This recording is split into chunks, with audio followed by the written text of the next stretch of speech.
Você parou aí de falar no São Paulo, São né? Paulo, isso. Você ficou quanto tempo lá? Você falou Foi 9 meses. Isso, e exato. lá como é que foi? Você não deu certo? Você voltou? Como é que foi isso? Então, aí, na minha época, ô pastor, era muito difícil a gente engajar com um empresário, né? E assim, a gente se destaca, é o que eu falei, né? Eu sempre gostei, mas o rendimento do jogador, ele sempre tá ali, como se diz, né? Na língua futebolística, você tem que estar matando um leão por dia. E infelizmente, teve uma época que eu não fiquei, né, em superação, nessa época que eu estava no São Paulo. E fui mandado embora. Fui mandado embora, né? Retornei aqui para Brodowski, sempre nos campeonatos amadores, onde eu tive mais uma oportunidade de... Isso com 17 para 18 anos. Isso, exatamente. Aí eu disputei mais um campeonato aqui amador em Brodowski e tive a felicidade de conhecer o Elias Barquete, que é um dos diretores ainda do São Paulo. Uhum. Ele tem a família dele aqui de Brodowski, mas ele trabalha dentro da direção, né, diretoria ali do São Paulo. Ele viu, né, esse meu campeonato, os dirigentes do Brodowski entrou em contato com ele, ele veio, assistiu mais um jogo meu e ainda conseguiu me levar um ano depois desse meu retorno para Brodowski. E aí foi aonde eu fiquei no Morumbi mesmo. Ó, que legal, bacana, hein? Cícero Pompeu de Toledo, não me esqueço, porque O para mim... estádio mais lindo do Brasil. Estádio mais lindo. Tem os corintianos palmeirenses que não tá gostando aí, mas uma estrutura também excepcional. Ali eu tive o prazer, pastor, né, de estar ainda, né, juniores, de estar conhecendo o time todo do profissional do São Paulo. Lembro que o Rogério Ceni era assim, era recente, ele tá entrando no time. Maldonado, Fábio Simplício, Gustavo Neri. Se eu não me engano, hoje está fazendo... Acho que eles estão comemorando quando o Rogério Ceni, eu acho que ele entrou no São Paulo, se eu não me engano, no dia de hoje. Legal. Então era legal. mais ou menos perto dessa data. Dessa data, exatamente. E eu lembro de um episódio muito forte que foi... eu estava em período de teste, né? Que esse Elias Barquete tinha me levado. E infelizmente eu não estava no meu estado de espírito ali futebolístico muito bom. Eu queria estar entre os times, mas toda vez que eu viajava, né? Eu volto a frisar, pastor. Não era da minha vontade tá ficando longe. Eu queria ser jogador, mas não queria ficar longe da família. E aí eu lembro... A questão que mais pegava era a família? Era a família. Eu era muito apegado com a minha avó, meus avós, né? E tanto meus pais também, meu irmão, o meu próprio tio Lê, era muito unido. Então, assim, eu não era... Do fundo do meu coração, não era isso que eu queria. Porém... gostava de jogar bola, mas não queria ser um jogador. Exatamente. E aí, num desses episódios, eu lembro que acho que era o 4º ou 5º dia de teste, né? E eu tava sentado nas escadas, assim, dentro do alojamento. E aí, eu cabisbaixo ali, chorando, né? E até, assim, preocupado em estar longe da família, mas, ao mesmo tempo, preocupado também com o meu rendimento dentro de campo. Porque eu sabia que eu estava fazendo um ótimo campeonato amador e que eu não poderia estar decepcionando as pessoas, né? Que novamente estava me dando mais uma oportunidade de estar me levando para um clube profissional. E aí eu lembro ali, eu cabisbaixo, cabeça baixa ali, chorando, eu senti um toque no meu ombro. Como, né, uma pessoa, né, preocupada. Quando eu ergui a cabeça, era o Kaká. Olha que legal. Uma pessoa também, né, que todos sabem, né, de Deus, né, sempre foi evangélico. E ele me liberou palavras ali de conforto e de forças. Porque ele me perguntou por que eu estava chorando, né, eu expliquei, né, que era assim, pelo fato de estar longe da família e não tinha corrido bem o meu dia de treino. E ele foi uma pessoa que, nossa, no momento foi 15 minutos de conversa, que pra mim ali na época, ele tinha, eu acho que era o 2º jogo como profissional dele no São Paulo. E eu me lembro muito bem que eu tava com uma camisa e ele falou, ó, tira a camisa aí que eu vou autografar, você vai levar pros treinos, você vai lembrar de mim, dessa força. E aí eu lembro que no próximo dia, né, dentro do alojamento, eu me trocando, e eu peguei essa camisa que eu tava vestido e fui com ela na mão. Montamos num ônibus, os treinos da categoria de base era dentro de Barueri. E quando eu cheguei em Barueri, eu tava vestindo essa camisa, aí chegou um rapaz. Quando eu olhei, eu falei, nossa, uma aparência igual do Kaká. Aí ele se apresentou e falou, o apelido, nome Diego, mas conhecido como Digão. Era o irmão do Kaká, que fazia parte da categoria de base ali.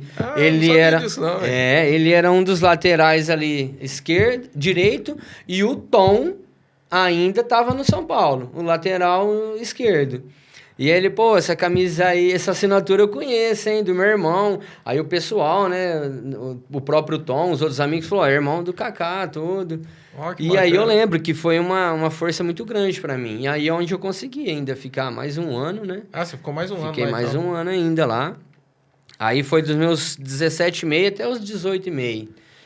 Mas é o que eu tava comentando, pastor. Infelizmente, pela falta de oportunidade de conhecer empresários, eu não consegui me manter. Por quê? Porque chegava outros jogadores já com empresários. Às vezes, a gente, assim, no meu caso, falando, era até melhor, mas o recurso era outro. Uhum. Que aí vinham jogadores estrangeiros que os próprios empresários injetavam dinheiro no clube e é onde tirava da gente de canto. E aí, mais uma vez, depois desse período, eu vim para Brodowski. E você chegou a jogar, então, jogo profissional pelo São Paulo? Não, profissional pelo São Paulo não, só a categoria de base mesmo. Só a categoria, isso. Entendi. E aí lá também marcou gol ou não? Marcava. É o fato, né? Meio esquerdo, eu sempre gostava muito de bater falta. Aos términos, assim, dos treinos, a gente, né, sempre estava batendo falta, treinando um pouco a mais. Então, sempre saía vários gols de faltas ali, né? Aí você falou que dali você parou. Você, tipo, não teve recurso para continuar. Não, foi quando eu voltei para Brodowski. Aí, quando eu voltei para Brodowski, sempre participando dos campeonatos amadores, participei mais um interregional com a equipe do Brodowski, e foi quando o Fernandinho Braghini, daqui de Brodowski também, um grande abraço ao Fernandinho, super amigo, que me ajudou muito, que Deus abençoe também grandemente a sua vida, a vida da família dele, os filhos dele, que me ajudou muito também.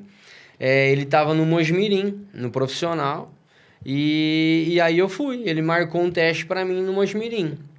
E aí eu fui. Fiquei lá... Isso já pelo profissional? Isso, categoria de base ainda, juniores também. Entendi. Isso, e aí eu fiquei ali 6 meses no Mojimirim.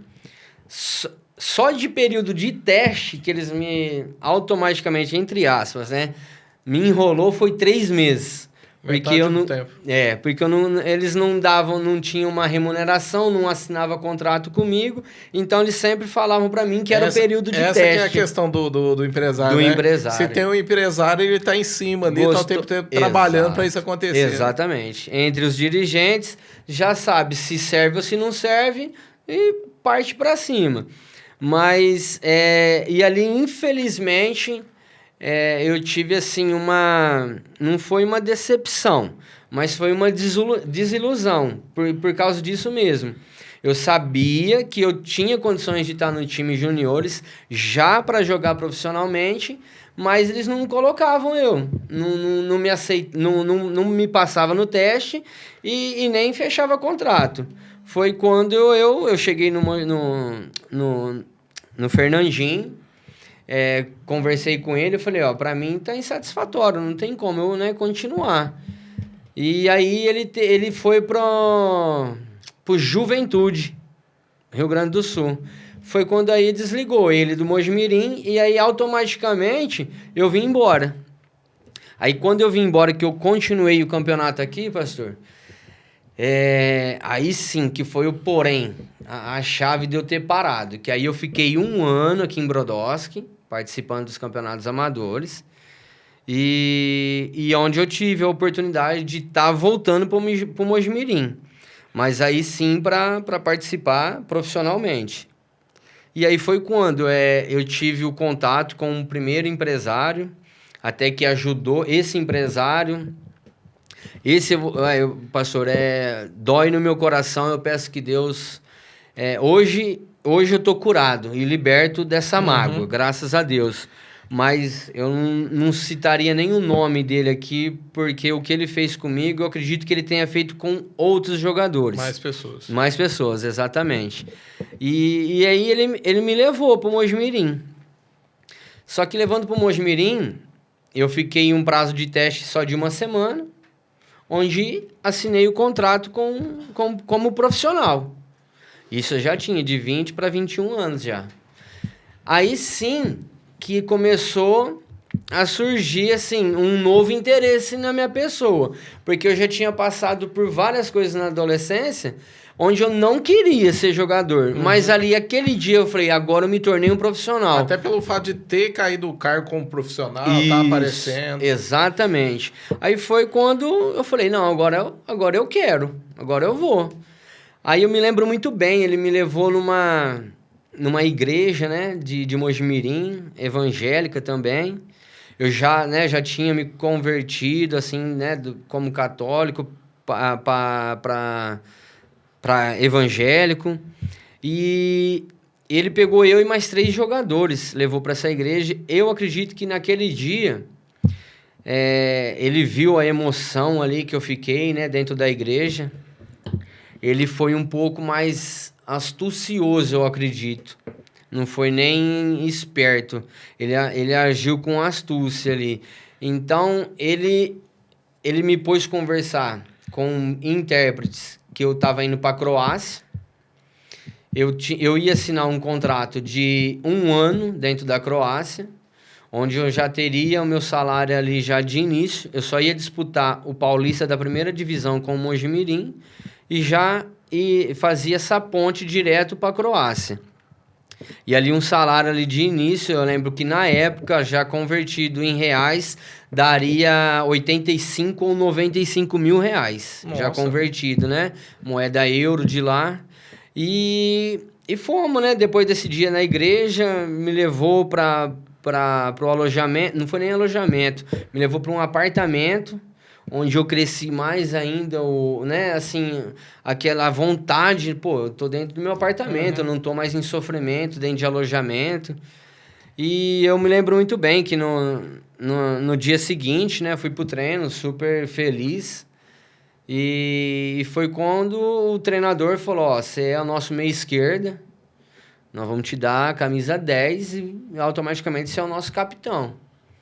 E aí, infelizmente, onde veio a desilusão, pastor, que começou, né, o campeonato da Série A1, né, do Paulista, e infelizmente o clube do Brodowski, onde tinha os dirigentes, na época, você também me perdoa, né, a todos que estão assistindo, eu não vou declarar o nome, né, dessa pessoa, mas essa pessoa era da minha família, de primeiro grau, ele era o presidente do Brodowski, e aonde eu não consegui a liberação da Liga Amadora para me federar na Liga Profissional.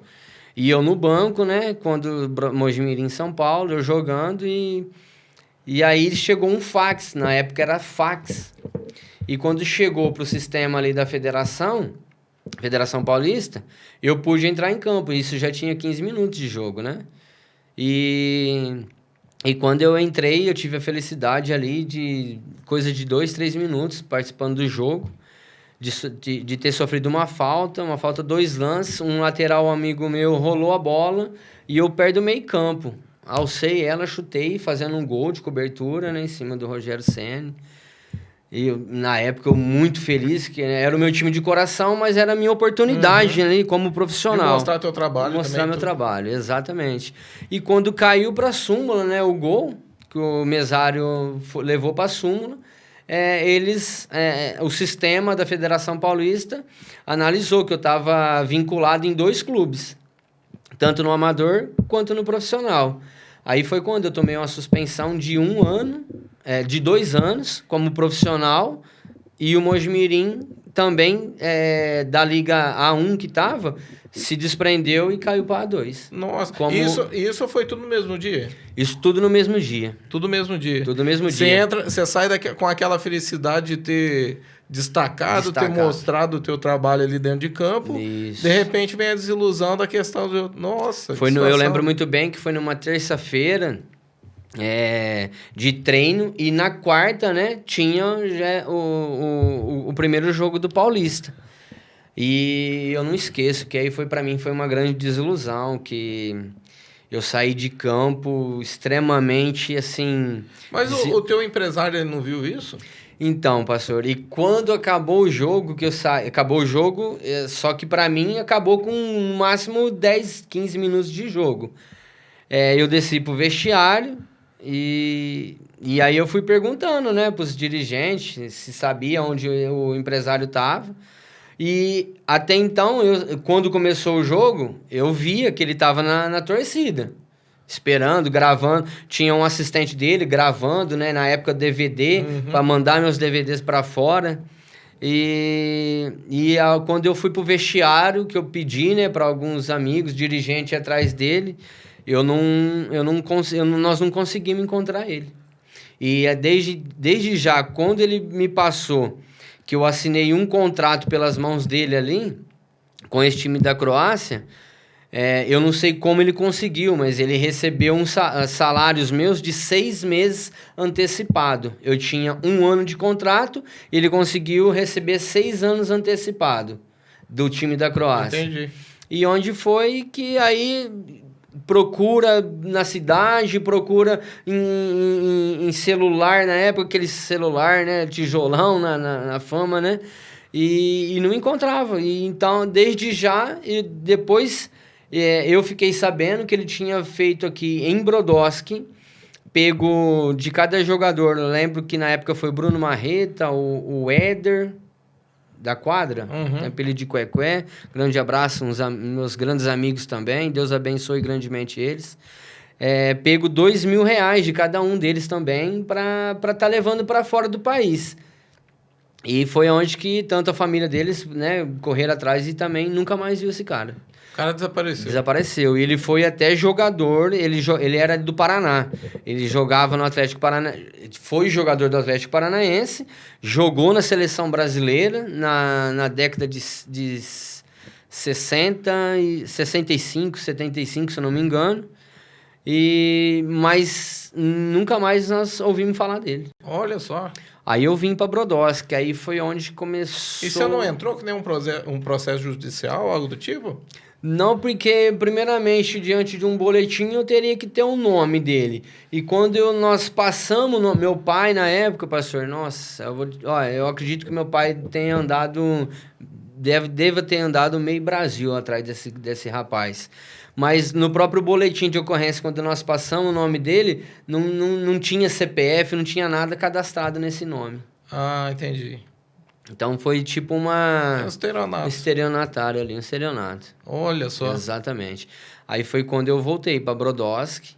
E aí aquela angústia que eu tinha de quando eu ia pros clubes, sem estar querendo ser jogador, mas aí voltou aquela angústia.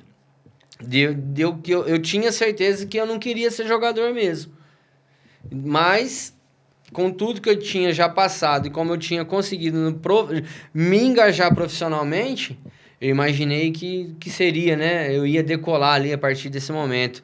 Mas aí foi quando começou uma grande desilusão na minha vida e as decepções, né? Isso com 18 anos e meio, né? Isso eu já estava já com 19, 20 anos. 20 anos. E é como eu disse, para jogador... Até hoje, o necessário é você estar começando com 13, 14 anos e já tá encaixado com o empresário. Acho que com 20 anos é a última idade. Aí, porque até tem, né, o Sub-21 da Copinha, né? Que é o último ano ali do jogador. Mas foi quando eu tive a grande desilusão, que aí eu decidi que não queria mais ser jogador mesmo. Voltei para Brodowski.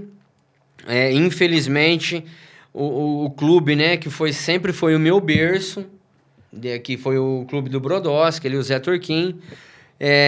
Aí eu criei uma amargura, um rancor muito grande por esses dirigentes, por esse primo meu ter feito isso. E aí eu não consegui mais jogar o futebol no Brodowski. Ainda consegui jogar o amador ainda pelo Bandeirante. Ressaltando aqui, né, que o Joaquim, o João Vitor, o Marcinho, o próprio Guilherminho, da família Leixa ali, dos Quinzinhos, me deu uma grande oportunidade. Um abraço a todos eles, que Deus abençoe também grandemente. Hoje eles fazem aí um grande trabalho dentro do Clube do Bandeirante. São pessoas merecedoras. Reformaram lá, né? Isso. Então, com deixaram estrutura tudo muito profissional, né? Isso, com estrutura profissional, exatamente. Mas foi quando eu consegui, né, jogar mais só 2 anos ali, né, na Liga Amadora. Fomos campeões aqui, 2002, estadual, campeão estadual. E só que aí foi quando, né, a minha vida... Eu já tinha um contato com o álcool. Mas assim, em férias, coisas poucas mesmo, né, pastor? Mas aí foi quando eu me entreguei, né? E infelizmente, através do álcool... Conheci as drogas,